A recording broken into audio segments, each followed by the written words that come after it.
성도 여러분들 안녕하십니까? 말씀을 통해서 우리의 삶에 필요한 교훈을 찾는 이 시간에 함께 하신 여러분들 반갑습니다. 저희는 이번에 오바댜서의 내용을 살펴보면서 은혜를 함께 나누고자 합니다. 오바댜서는 사실 그리 인기 있는 책이 아닙니다. 설교자들이 별로 찾지 않는 그런 책이죠. 게다가 한 장으로 되어 있는 짧은 기별이기도 합니다. 오바댜서라고 하는 것은 그 기별을 받아 전했던 선지자의 이름이 바로 오바댜이기 때문에 그렇게 이름을 붙였습니다. 오바댜는 히브리어로 여호와의 종 또는 여호와께 예배하는 자라고 하는 의미를 가지고 있습니다. 그 의미 때문에 오바댜라고 하는 이름은 구약시대에 흔하게 사용된 그런 이름이었습니다. 우리가 찾아보면 한 12명 정도를 찾을 수 있습니다. 여호와의 종이 전하는 여호와의 기별입니다. 여호와께 예배하는 자가 들어야 할 기별인 것입니다. 그렇기 때문에 이 기별은 어쩌면 우리 모두에게 의미가 있는 기별이 될 것입니다. 오늘은 오바댜 1장 1절부터 4절의 말씀을 중심으로 우리가 그 내용을 살펴보려고 합니다. 먼저 1장 1절의 말씀을 봉독하겠습니다. 1장 1절의 상단입니다. 오바댜의 묵시라. 주 여호와께서 에돔에 대하여 이와 같이 말씀하시니라. 오바댜 선지자는 자신의 시대가 어느 왕의 시대인지 또는 자신이 어느 나라에 속했는지를 밝히지 않습니다. 단지 이 기별의 대상이 에돔이라고 하는 사실만을 말하고 있습니다. 에돔은 이스라엘의 남동쪽에 위치한 나라였습니다. 이 나라는 야곱의 형인 에서의 후손 에돔이 세운 그런 나라였죠. 따라서 이스라엘에게는 형제라고 할 수 있는 그런 나라였습니다. 하지만 역사를 살펴보면 이 두 나라는 서로 적대적인 관계에 놓여 있었다고 하는 것을 알 수 있습니다. 우리가 잘 알다시피 이스라엘 민족이 출애굽해서 광야길을 행할 때 에돔 땅을 통과하게 해달라고 그렇게 요청을 했지만 결국은 거절당해서 우회를 할 수밖에 없었죠. 사사시대에는 에돔과 종종 충돌이 있었습니다. 그리고 다윗왕 시대에 와서는 에돔을 정복했고 그리고 그곳에 군영을 설치했다 이렇게 말하고 있습니다. 솔로몬 시대 이후에는 반란을 일으키곤 하다가 요람 왕 때에서는 이제 에돔이 완전히 독립했다고 성경은 밝히고 있습니다. 가까운 이웃이 먼 친척보다 낫다는 그런 속담이 있죠. 에돔은 먼 친척에 속했습니다. 그들은 신뢰하고 의지하기 어려운 그런 동족이었습니다. 우리가 살펴보는 오바댜서의 기별 가운데에도 이스라엘이 어려움을 당했을 때 오히려 그것을 잘됐다고 하면서 완전히 멸망하기를 바라는 그들의 그 모습이 이 가운데 나오고 있습니다. 이런 적대적인 관계는 시편에서도 그것이 고스란히 표현되고 있습니다. 시편 137편 7절입니다. 여호와여 예루살렘이 멸망하던 날을 기억하시고 에돔 자손을 치소서. 그들의 말이 헐어버리라 헐어버리라 그 기초까지 헐어버리라 하였나이다. 시편 137편은 바벨론에 의해서 나라가 망한 뒤에 포로로 바벨론에 잡혀가서 고생하는 이스라엘 백성들의 한이 서린 노래입니다. 그들은 바벨론 강가에 서서 예루살렘을 생각하면서 이 노래를 불렀다고 합니다. 그런데 예루살렘 멸망을 생각할 때마다 그때 바벨론보다 더 미운 에돔이 떠오른다는 것입니다. 그들은 예루살렘 멸망을 통쾌하게 여겼고 완전히 망해버리라는 그런 부추기는 말들을 했다는 것입니다. 여러분들 한국 속담에 보면 야단치는 시어머니보다 말리는 시누이가 더 밉다는 그런 말이 있죠. 그런데 여기서 에돔은 그냥 말리는 정도가 아니라 아예 대놓고 멸망을 주문하고 있는 그런 상황인 것입니다. 이스라엘 백성들에게 이런 말들이 얼마나 큰 한으로 남았겠느냐 하는 것이죠. 우리가 이제 앞으로 계속 살펴보겠지만 이와 똑같은 내용이 오바댜서의 본문 가운데 그대로 나와 있습니다. 우리가 철이 없던 시절에는 형제 자매들끼리 싸우고 사이가 좋지 않게 지내다가도 이제 좀 철이 들면 그 형제 자매가 정말 소중하다고 하는 것을 깨닫고 서로 정을 나누며 사는 게 그게 인지상정 아니겠습니까? 형제 자매가 그 한 가족으로 이렇게 형성되어 있으면서도 불화로 인해서 고통당하고 사는 것은 결코 하나님 눈에 선하게 보이지 않는 것입니다. 히브리서 13장 1절에 이렇게 말합니다. 형제 사랑하기를 계속하라.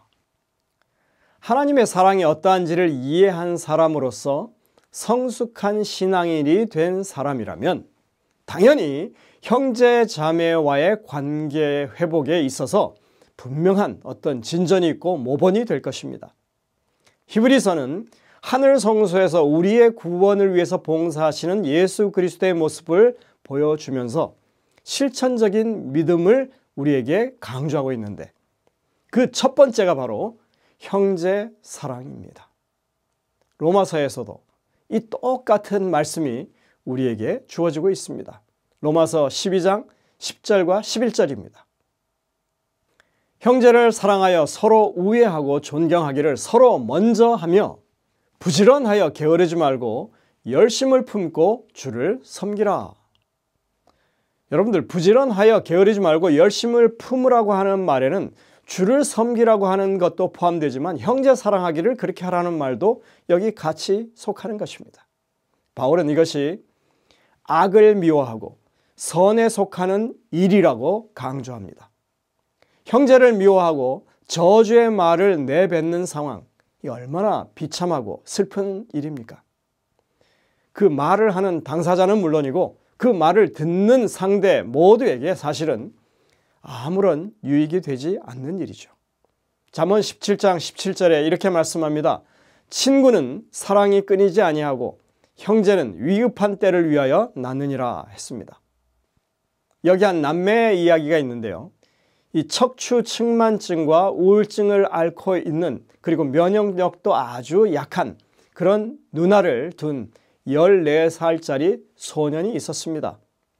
그 소년은 누나를 바라보면서 누나의 방이 아주 어지럽게 흐트러진 그 상황을 보고 말없이 그 방에 들어가서 누나의 방을 정리해 주기 시작했다는 것입니다.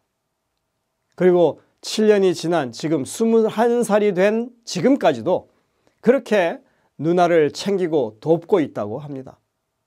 원래 가장 소중한 순간들은 화면에 나오지 않는 순간이다 이렇게 표현을 했습니다. 어지러워진 방을 보면서 이 소년은 누나의 마음의 상태가 어떤지를 보는 것 같았다고 말했습니다. 세상에는 이렇게 정말 감동적인 형제 우애를 나누는 사람들이 많습니다. 아주 싸우고 사는 사람들만 있는 건 아니에요. 잠언 말씀처럼 형제는 위급한 때를 위하여 낳았다고 하는 말씀이 바로 이것을 두고 하는 말씀입니다. 우리가 하는 신앙이 더욱 성숙한 모습을 가지려면 우리가 더욱더 형제 우애를 돈독히 하는 그것을 온전히 회복하는 것이 우리가 해야 할 일이라고 하는 것을 우리가 여기서 배울 수 있는 것입니다. 오늘 여러분들 이것을 마음에 새기게 되시기를 간절히 바랍니다. 이제 이어지는 2절부터 4절의 말씀을 살펴보겠습니다. 오바댜 1장 2절부터 4절입니다. 보라, 내가 너를 나라들 가운데 매우 작게 하였으므로 내가 크게 멸시를 받느니라. 너의 마음의 교만이 너를 속였도다.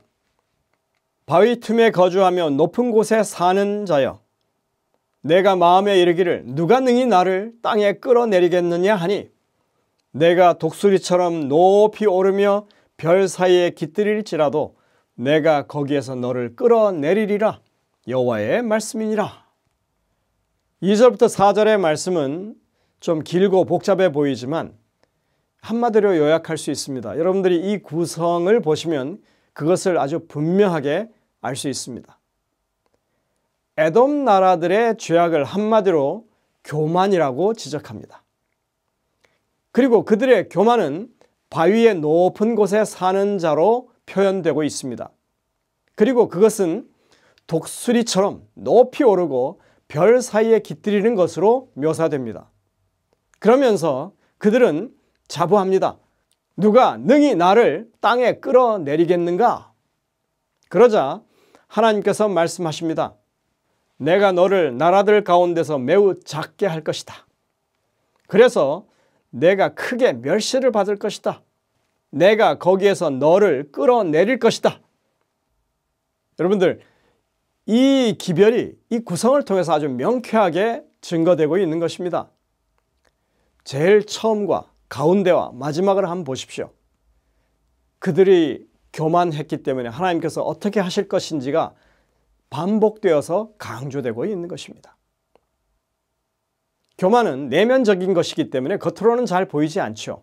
하지만 교만은 그리스도인에게 있어서 가장 위험한 적입니다.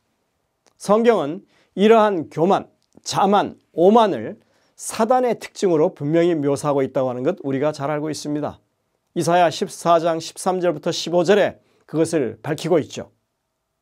내가 내 마음에 이르기를 내가 하늘에 올라 하나님의 뭇별 위에 내 자리를 높이리라. 내가 북극 지폐의 산 위에 앉으리라. 가장 높은 구름에 올라가 지극히 높은 이와 같아지리라 하는도다.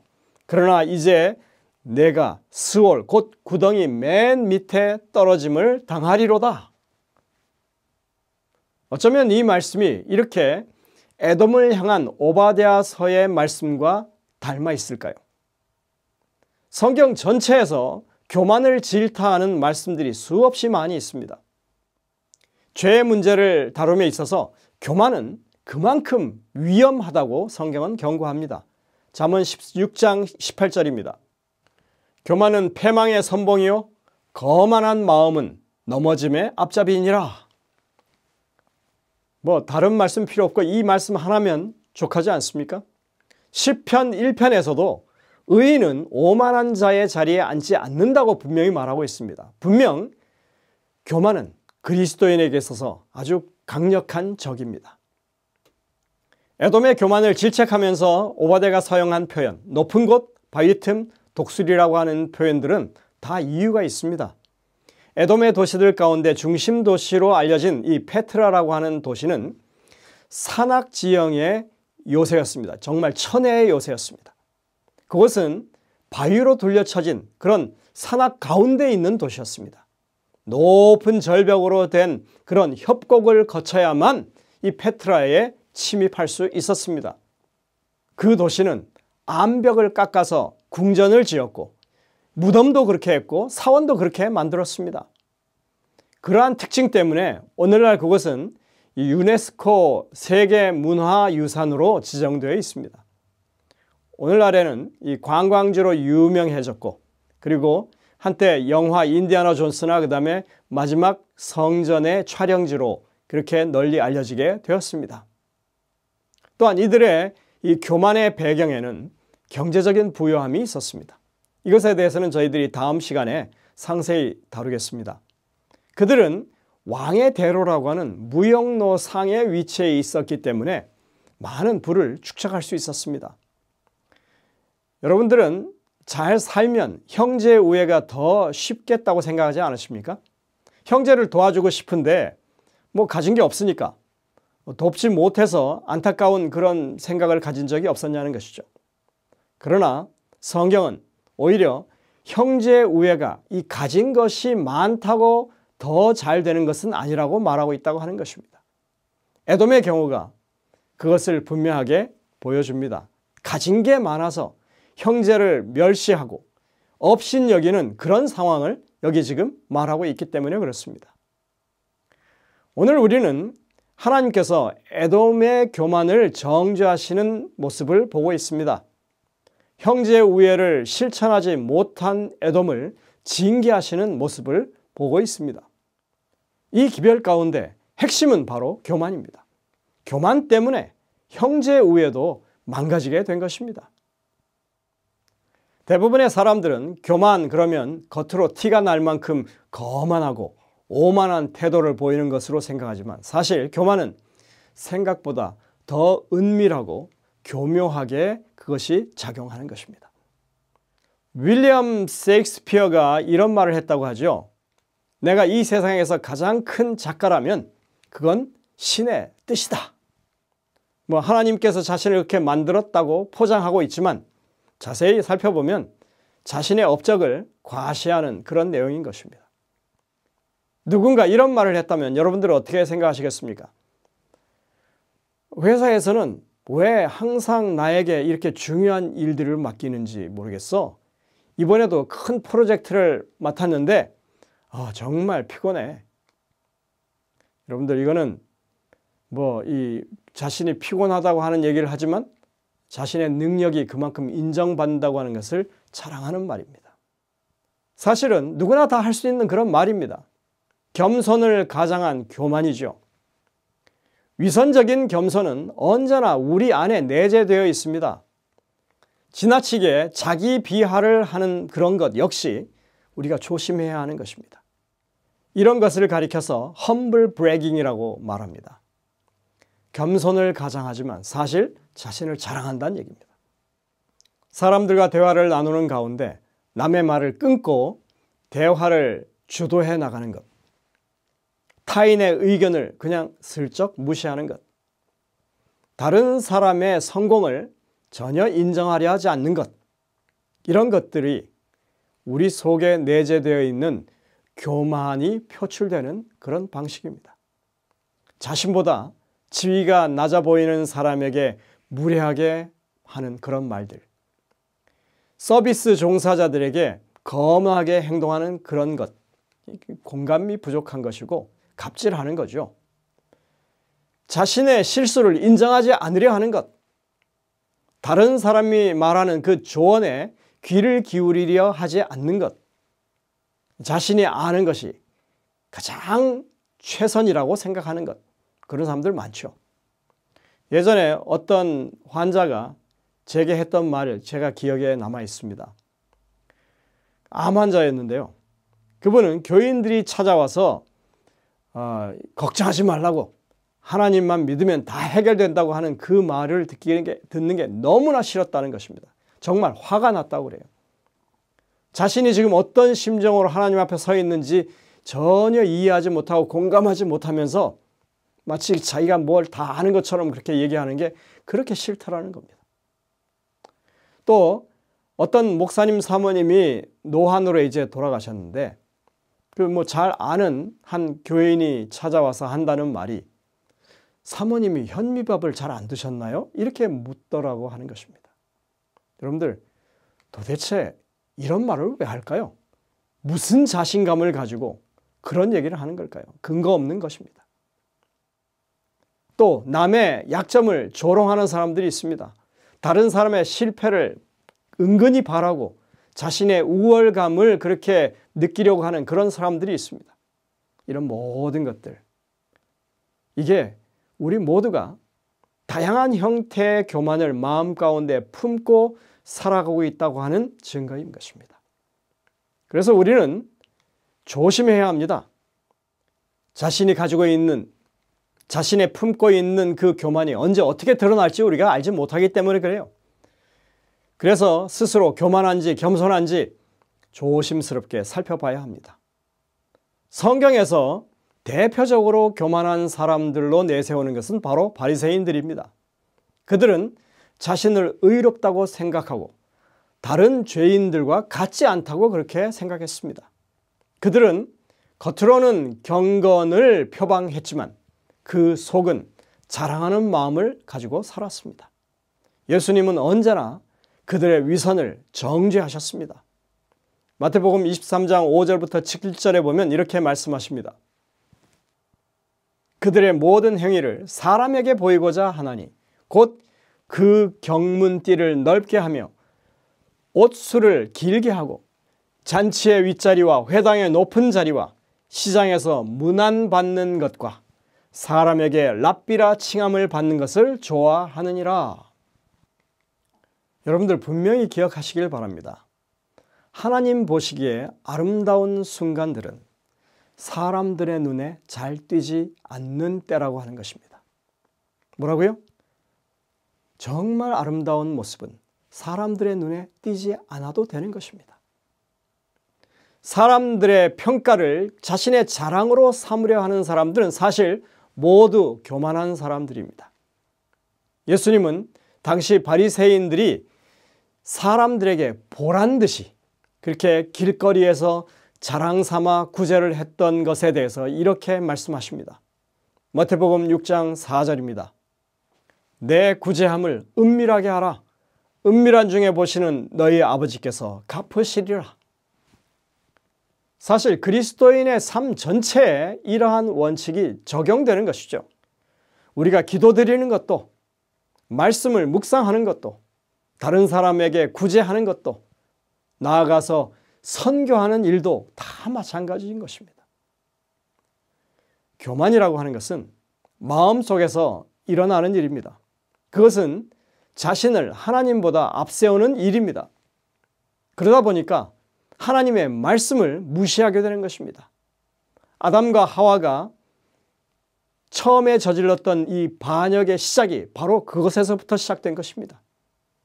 우리가 흔히 지나칠 수 있는 작은 교만의 행위가 결국은 하나님을 배제하게 되고 죄악으로 우리를 이끌어내는 그런 일이 될 수가 있는 것입니다.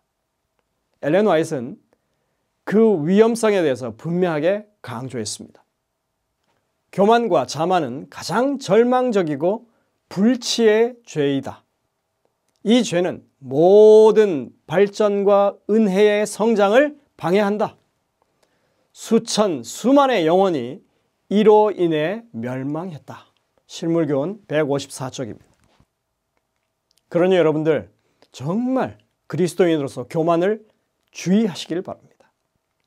오늘 우리가 보는 이 본문 가운데에는 교만이라고 하는 것이 그게 마음에 들어있는 것이긴 하지만 결국 그 죄악이 드러나게 된다고 말씀하고 있습니다. 오바댜 1장 1절 하단을 보시겠습니다. 우리가 다루지 않고 넘어갔었죠. 우리가 여호와께로 말미암아 소식을 들었나니 곧 사자가 나라들 가운데 보내심을 받고 이르기를 너희는 일어날지어다 우리가 일어나서 그와 싸우자 하는 것이니라.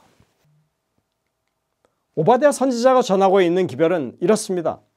하나님께서 이제 여러 나라 백성들에게 에돔의 교만을 드러내시고 그들을 징계하자 하신다고 하는 기별입니다.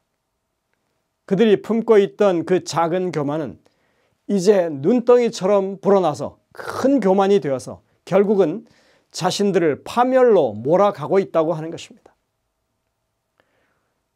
이 오바댜 선지자의 이름이 무슨 뜻이라고 그랬죠? 예, 하나님의 종.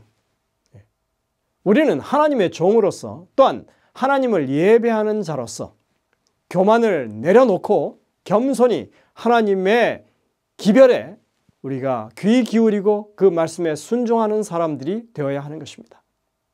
계속 마음속에서 작은 교만이 자라지 않도록 정말 성령의 능력에 우리가 우리 자신을 맡겨야 하는 것입니다. 아울러서 신앙의 성숙한 모습, 우리 이 형제 자매들, 우리의 이웃들을 진정으로 사랑하는 그리스도의 삶의 모본이 우리의 삶에 자리 잡게 되기를 위해서 여러분들이 계속 기도해야 할 것입니다. 이것이 오바댜 선지자를 통해서 오늘 우리에게 주시는 하나님의 기별입니다. 오바댜서는 결코 절망의 기별이 아닙니다. 우리는 이처럼 경고의 기별 가운데서도 여전히 우리 가운데 역사하시는 하나님의 비전을 발견하게 될 것입니다. 이제 여러분들이 이 오바댜서의 이 말씀들을 통해서 우리에게 하나님께서 이루고자 하시는 뜻이 무엇인지를 계속해서 찾게 되시기는 우리 성도들 되시기를 바라면서 말씀을 줄이겠습니다. 기도하시겠습니다. 하늘에 계신 아버지 하나님, 우리가 얼마나 교만한 사람들인지 우리 자신을 정말 하나님의 말씀에 비추어서 살펴보게 하시고 그 교만의 씨앗들이 우리 마음 가운데서 이제 제거되고 사라질 수 있도록 주님을 더욱더 신뢰하고 그 말씀에 유의하며 성령의 능력을 간구하는 저희들 되게 인도하여 주옵소서. 그래서 우리가 하나님의 말씀을 통하여 거듭나게 될 때 이 교회 안에 우리 주변에 있는 이웃들에게 진실된 하나님의 사랑을 나눌 수 있는 교회와 그리고 우리 모든 가정들이 될 수 있도록 주님께서 역사하여 주시옵기를 예수님의 이름으로 간절히 기도드립니다. 아멘.